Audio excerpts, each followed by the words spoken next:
સહાય જાહેર કરશે કે માનો કે 5 દી માહોલ કરશે, મંત્રીઓ આવશે, ધારાસભ્યો આવશે, પદાધિકારીઓ આવશે, ખેતરે ખેતરે સર્વે કરશે, ક્યાંક એવું પણ કહેવામાં આવશે કે તમારે સેટેલાઇટમાં મગફળીના પાત્રા ધોવાયા છે, એવું અમને દેખાતું નથી. તો પછી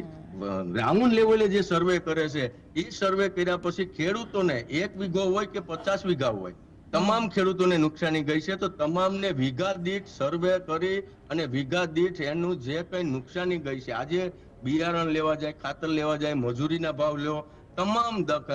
દવા જંતુનાશક દવાઓના એ તમામ સર્વે કરીએ ને તો ખેડૂતોને જે અત્યારે સરકાર સહાય આપશે ને એ તો એના નોંધવી રકમ થાય, એના કરતા 3 ગણો તો ખેડૂતોએ ખર્ચો કરી નાખ્યો છે બેન. એને આજે સરકાર તાઇફા કરી અને માહોલ કરશે અને નાની નાની સહાયો આપશે તો એમાં ખેડૂતોનું કંઈ પણ સારું થવાનું નથી બેન. પણ નારાયણભાઈ, એક પ્રશ્ન એમ થાય છે કે સરકાર જો એમ કહેતી હોય કે સર્વે કરાવીએ છીએ, સહાય આપીએ છીએ, ખેડૂતો માટે એક અલગ બજેટ હોય છે જે ખેડૂતોને ફાળવવામાં આવે છે, તો પછી ખેડૂતોની પરિસ્થિતિ બદલાતી કેમ નથી?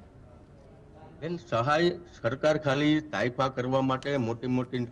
અફવાઓ ફેલાવવા માટે બાકી નાની નાની સહાયો આપે છે. એ સહાયોમાં ખેડૂતોને એના